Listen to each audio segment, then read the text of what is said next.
Ah, what's going on, YouTube? So, news broke out about President Donald Trump setting out the National Guard in Washington, D.C., due to the fact of rampant crime, or mainly to the fact that one of his people that works under him, I think in the Doge department, recently got held at gunpoint and shot. Yeah, while going to McDonald's, and now he wants to deploy the National Guard out in D.C. Well, I have a couple of clips for some D.C. locals and some other people who weighed in on this, and some protest footage. So, with that being said, make sure y'all like, share, and subscribe. And here we go. On the internet, but as someone who lives in DC, people in DC do not really care that Trump deployed the National Guard. Most people are quiet or like, or are literally like, thank God. The only people I've seen outraged are people from other states. People in DC, quiet. I worked in a local election a few months ago. Mind you, this is a place that voted 90% for Kamala, and by far the biggest issue for people was crime. People didn't care about anything else. People were going ham. I went to so many forums and people were like, what are you going to do about these badass kids? Lock them up and throw away the key. My personal favorite was, if they want to play with guns so much, send them to fucking Afghanistan. A lot of you probably are sitting there thinking a few different things. Number one, you're probably thinking is, oh, this is what the problem with gentrifiers is. Like, white people move to a city and complain about crime. No, the district I was working on was a primarily Black district, like 80%. And no, I cannot speak for all of DC, but the group I am noticing this with is not a monolith. And when I noticed this, I even hit up some local politicians I know to make sure I wasn't tripping. I was like, wait, is it just me or does no one care? They're like, our constituents are happy. Mind you, like, I was born and raised here. Like, somebody was unalived on my front lawn when I was a child, and now the house is worth $1.4 million. And these are people who are just like that. Like, these are... Wow, that is insane. Our house is 1.4 million, and she remembers someone losing their life on her front yard. Excuse me. That's crazy. Residents who are fucking tired. And don't mistake this video as me saying I'm for what he's doing. Again, everyone in my circle is extremely liberal. So a big thing I did on that political campaign was crime stats, and they were staggering, they were frightening. And I know MSNBC was fact-checking Trump, and they said that crime was down 30%. That is a little deceitful. Violent crime is down 30%, and they're only counting homicide as violent crime, and I've never seen anyone do that. Like, that is deceitful. And this is not me saying like, oh, they're justified, but it's more so like the number. If that really is happening, yeah, that's not a good idea. And then they have the audacity to tell everybody that crime is down by 30%. Like, they need to be more specific if what she's saying is 100% true. Numbers are deceitful. Like, I'm not scared of getting shot. I'm scared of them taking away my jacket. Like, I have a Canada Goose from literally 2014, and my friend's like, nobody wants to steal your 2014 Canada Goose. I'm like, they will. But yeah, no. FBI data, which they're using, is broken down into violent crime and property crime. And they're like assault, battery, homicides, robberies, and one more, or like, I don't even know if robberies are violent crime. They are only including homicides. Nobody here is scared of getting shot. And the thing is, even if homicides are down, the fear of being like assaulted, robbed, carjacked is still in your mind daily when you go into DC. It doesn't matter. Like, I know in the election, a big thing people were saying, like in the local election, like, it doesn't matter if crime is down if people don't feel safe. And people don't feel safe in DC right now. And it's funny because the only people I actually have heard that they say that they feel safe is like white people who live in Navy Yard, which is like not a place you should feel safe. Fun fact, I had a friend get robbed twice in Navy Yard, on a Friday and then a Sunday. And when they robbed him on Sunday, they couldn't even take anything because he didn't have a phone or wallet yet. Another really interesting thing I've seen in like my sphere is that it's the Black people talking about crime, not white people. And I think white people kind of understand like, oh, like if we talk about this, like we're in a gentrified space, like, but it is the Black people talking about this, which is interesting because I think a lot of people from across the country wouldn't expect that. And when I mean talking about this, it's talking about how crime is out of control. The bottom line is people in DC do not feel safe. And anyone who tells you otherwise just isn't paying attention. Like any resident who's like, I feel safe, you shouldn't. And Okay, I'm in this particular clip right here. So, people in DC, according to her, really aren't feeling safe, and I guess more DC residents, and not just the ones we see on TV saying DC is our home. You can't take it, Trump. DC is our home, and all that junk, right? That's just a small. I guess that's just a small group of people who genuinely believe that crap. Because if DC was really their home, like, they would have no problem with the streets actually being cleaned up and made safer for everybody. You know what I'm saying? And I can feel what she's saying because listen, I'm from Memphis, Tennessee, live in Memphis, and yeah, crime has been a problem here for a very long time. And due to very bad leadership that keeps getting voted in, but then a lot of Memphians really don't participate in the voting process for some odd reason, which is probably why we constantly get bad leadership. You know what I mean? And I could tell you how, like, firsthand. I remember last year. I believe I talked about this in a previous video. How I got carjacked, and I will take accountability for it partially being my fault for getting out of my car and leaving it running. That's one of the stupidest things I could have ever done, and that was a sign of me being way too comfortable. Yeah, and anytime I see people do that now, it just makes my skin crawl because it gives me deja vu of what happened to me when I had my car stolen. Now, I got it back the very next day. The police were able to find it. They told me, "Look, I was extremely lucky, and most people don't get their cars back at all."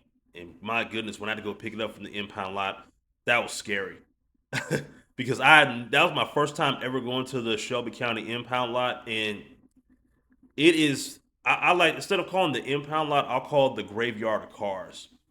That's what it looked like. And for those of you in the Memphis area that do watch me, y'all know exactly why I will call it that if you've ever been down there. It's like ducked off deep in like the northern part of Memphis, like in somewhere in the Fraser area, just really just out to the side somewhere. Like you really got to drive out to get there. And it's a really big lot. But yeah, I feel what this woman is saying.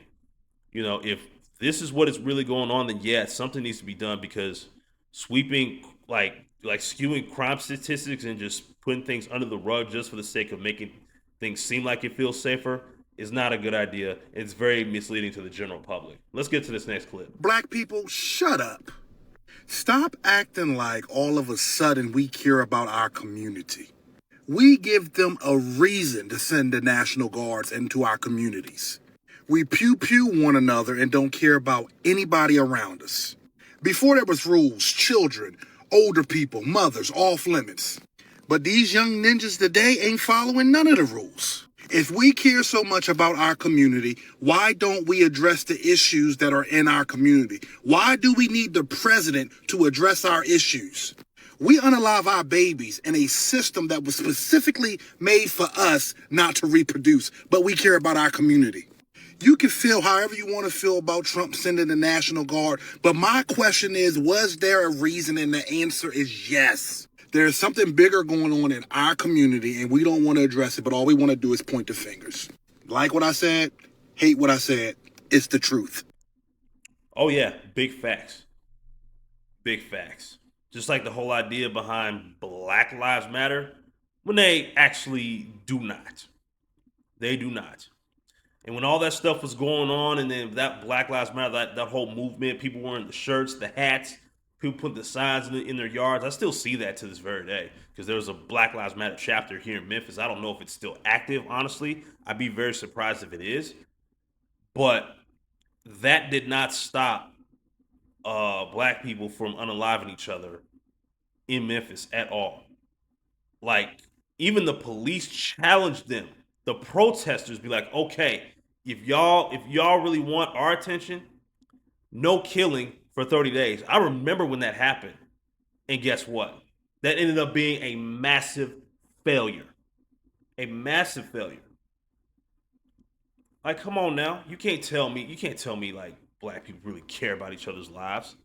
Absolutely not. And then yeah, like if y'all ain't gonna do nothing about this in your own community, of course someone else is gonna step in and do it for you. And a lot of times that may not be what you want, but something needed to happen. And y'all mess with the wrong person, and look what's going on now. I can't help but ask, why is it that Trump releasing the National Guard in DC is such an issue for you? Like, why is that so bothersome to your spirit? You sit back and complain. Somebody need to step up. Somebody need to do something about these streets. But then, when somebody step up and actually start doing something about the streets, you have a lot of mouth. Pick a side. You're doing nothing other than sitting back and complaining that somebody needs to do something. And then when somebody steps up to do something, you have everything negative to say. Why is it a problem that Trump trying to make the streets safe for you, me, our families, our kids, aunties, uncles, to walk up and down the street worry-free? And that's rattling your spirit. Is that not what you want? Is that not what you have been asking for? You sit back and complain all day. But then when somebody step up to the plate and try to resolve the issues that you're complaining about, you have a lot of mouth. There is no pleasing y'all. Why is this such a bothersome to your spirit? You knew this was coming. Why are you so bothered? Trump is doing more for these streets than anybody has ever done. And that's our president. That's what he's supposed to do. What's the issue? I can't help. That's a good question. As he asked a very good question, like if the streets were such a problem for so long, and you're saying like something needs to be done, and somebody actually does something about it, now it's a problem. Explain to me how that logic works. It doesn't. The logic ain't logic in my brain as it pertains to that. If something needs to be done and someone does something about it, and it's actually working, why is it now a problem? Please answer me that question.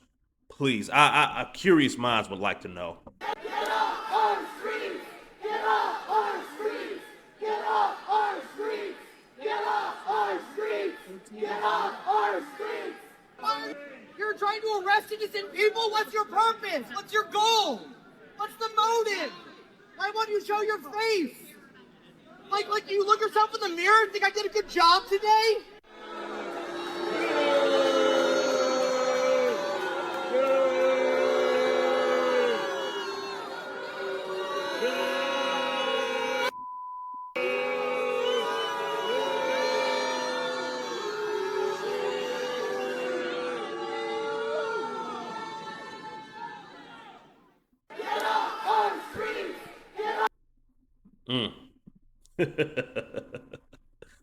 All these people, they're like, get off our streets.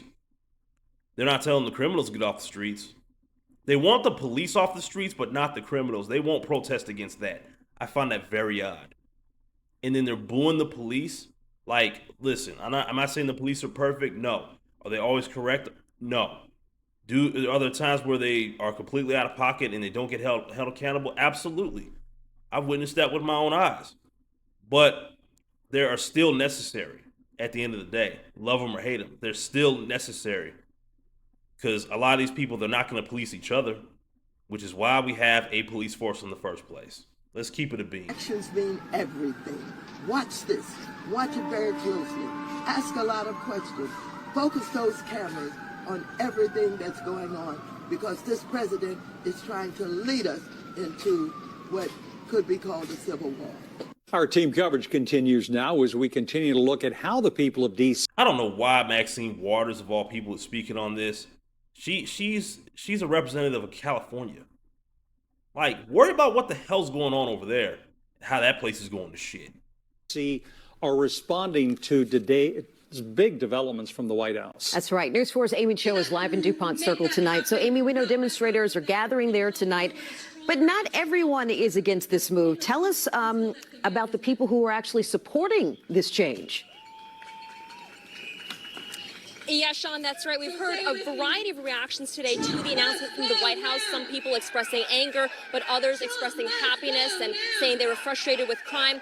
As far as the situation we are at right now, this is a protest against the Trump administration that just got underway a few minutes ago here at DuPont Circle. You could hear those chants from protesters saying Trump must go now and holding up signs that say the same.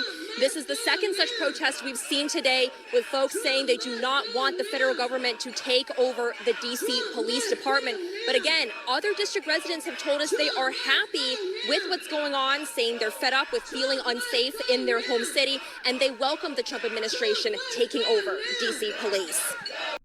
So it's a small, like I said earlier, it's a smaller amount of people that actually feel safe, and it's a larger amount of DC residents that feel unsafe. And more of them are actually in favor of the National Guard being there to clean up this mess they have in the streets, because there are more people fed up and tired with it than people out there protesting against it, which is what a lot of the mainstream media will not cover. Let's keep it above. Here come the National Guards, DC. Trump told y'all to get y'all shit together, get y'all act together, but y'all didn't believe him.